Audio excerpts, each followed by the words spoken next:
Hi friends! Today we are going to talk about improv half square triangle blocks, otherwise known as HSTs. So, what are they? Let's look at this quilt I have made but haven't finished binding yet. I used quite a few HSTs in this. There's some little tiny ones here, and I just made half square triangles, which are two triangles sewn together to make a square. So, for example, like this, it's a square and half of it's one fabric and half of it's another. So I made these, and then there's some bigger ones up here that I put into rows and things like that. So half square triangles are super helpful when you're doing improv type work like this, because they can help fill in some gaps. They can add some interest, add some direction to things. They're pretty cool. You can do all kinds of things with them. And notice, in a real half square triangle, when you make them perfect, you get perfectly perfect points. All right. So when you sew them together, like in this example, you get all these nice little pointy points when you put these four together to make this pinwheel right here. But when you make them improv, you're going to lose some of your points sometimes. It is possible to keep some of your points, but you're going to lose some of them, and you have to be okay with that. And so the way I deal with this is sometimes I make them perfect, sometimes I don't. I chop them off on purpose, and then that way it looks purposeful. It doesn't look like you messed up. All right, so you want to make it wonky, but not make it look like you were just a bad sewist, right? Okay, so let's move on from that, and I want to show you this example. This is a piece that I'm currently in the middle of quilting. But look at these. All right, look at all of these half square triangles. This block was actually made from here over, was made by my friend Charles Cameron, who is in my Quilt Unscripted bee with me. And I had asked my bee mates to make things with green triangles. And this is one of the blocks that Charles sent me, which I think is amazing. So I just happened to be in the middle of binding this, and I saw it laying there, and I said, well, I'm talking about half square triangles. I have to show this. So you can see he did all kinds of sizes, and then he even did these, put these together, and that makes a flying geese, like a faux flying geese block, which I thought was pretty cool. And then he did a half green over here on the side. In any case, Charles is amazing, and this was a fun little thing that he made for me. So I wanted to show that to you. All right, so how do we make these blocks? I am going to show you a variety of ways from making them one at a time to a whole bunch of them at a time. And you can pick the method that works for you in whatever situation that you are in. So the first one I'm going to make is I am going to show you how to make one at a time. All right, so this is how a lot of times I will use up tiny scraps. So let's say I've got this pile of scraps left over from episode 1 and episode 2 of the Quilty Life. So if I was looking through this and I'm like, okay, well, I've got this like little skinny strip right here. So I might take and cut off one triangle like this. All right. And then I find some other little piece that's similar in size, maybe. And then I'm going to cut off a triangle of that. Maybe get that little edge off there.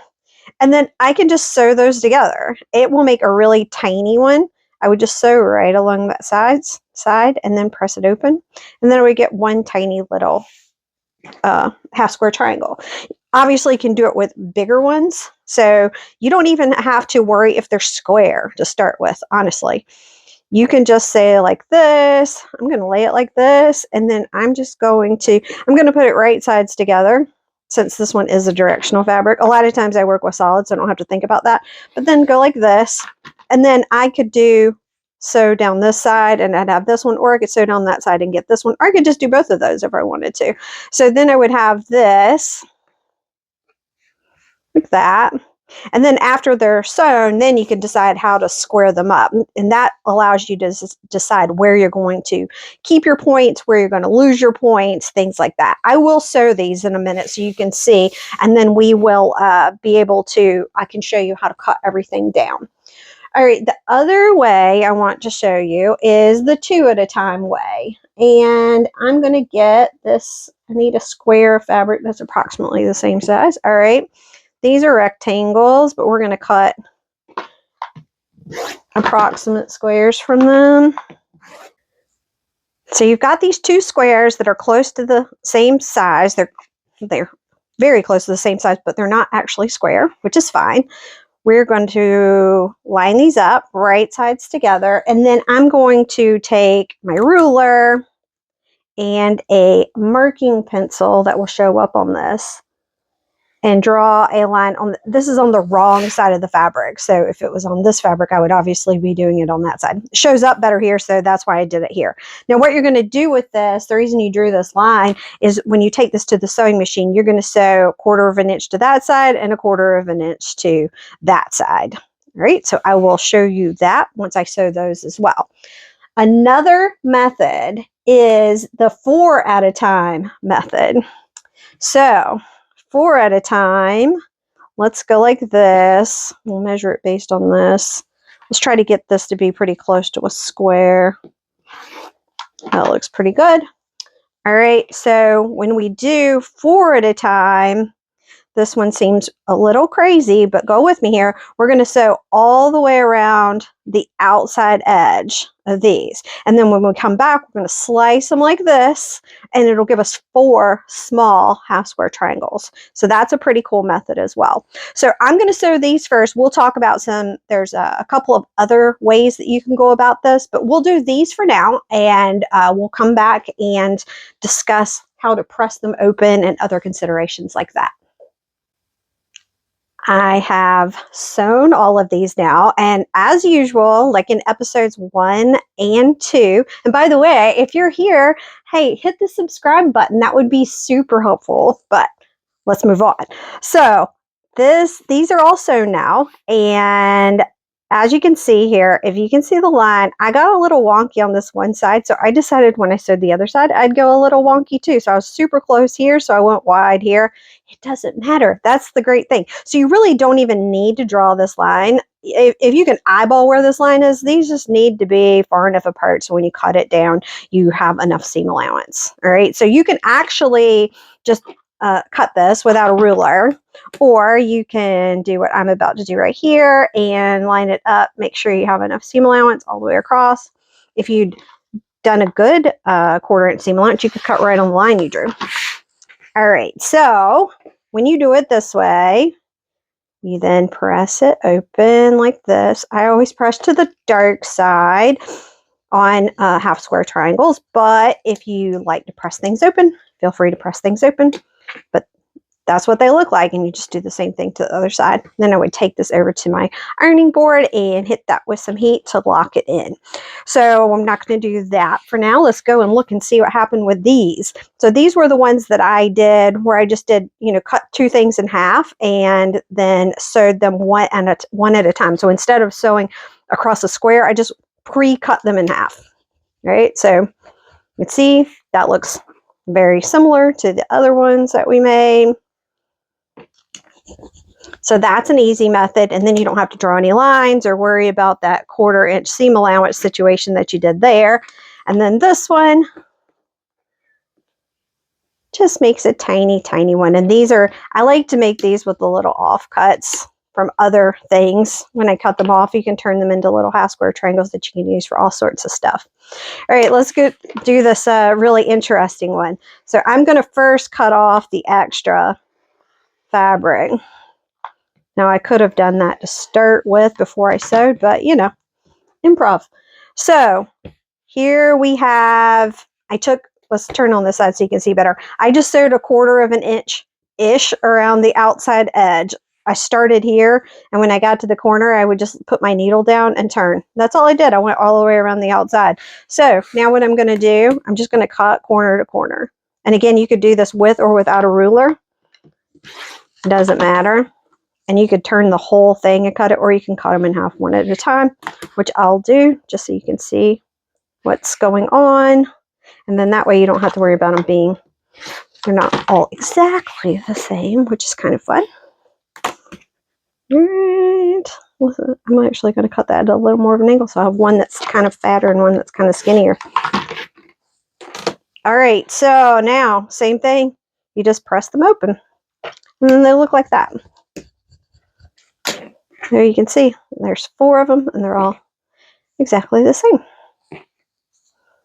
Pretty nifty little trick there. Now, there's other methods where you can make 8 at a time or 16 at a time. I saw somebody making 32 at a time. It all involves that same method where you have to draw the lines and cut to either side. For improv, I think that's just a little bit too fussy. Even the drawing the line in the middle for me is a little too fussy for improv.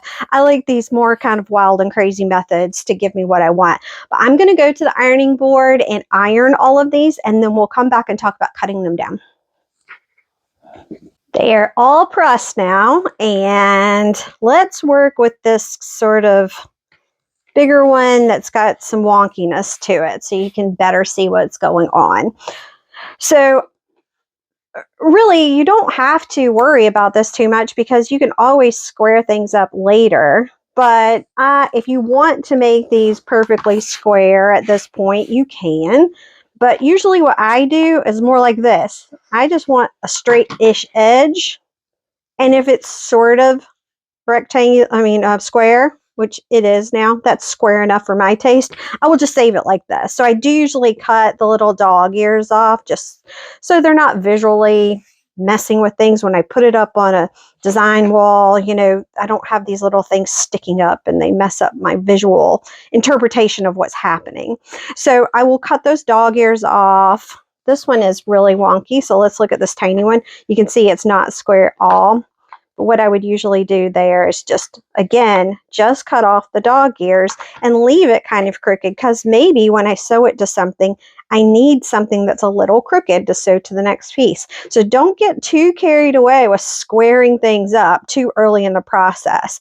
Don't commit until you have to commit. Don't make decisions until you have to make the decisions. That's a really good way to approach improv. So that's these.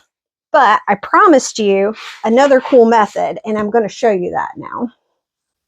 So I found these 2 long strips of fabric. They're sort of long and skinny. I've got one that's smaller than the other, and I did that on purpose because it makes it easier to see where I want to sew. So I did make sure that this was cut fairly straight along both sides. It doesn't matter really if it's parallel, but having straight lines to work with is very helpful.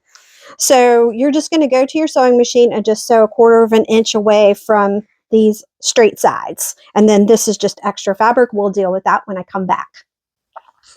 So I've sewn 1/4 of an inch down each side, like I said I was going to. And now, let's see, I'll try to get this all on the cutting mat. I'm just going to cut off some of that extra fabric. I'm just doing it freehand. You could bust out your ruler if you wanted to. Now, I'm going to flip it over to this side. We're going to cut a bunch of half square triangles from this. So the thing you need to do is you can I have a variety of square rulers. So in this case, you could come in here, and this one has a 45-degree line across it. So I usually line that up with because I freehanded that cut. So this is much straighter, the sewing line. So line up that 45-degree line with my sewing line, and then I cut here, and that will give me a perfect half square triangle. Then I would turn this around, and I could do exactly the same thing. Now, usually when I'm doing improv, I'm not so fussy with, wanting them all to be the same. But what I usually do is I'll line this up and I'll cut the first one so it's perfect. And then I just start whacking, randomly so that I get sort of different sizes like that.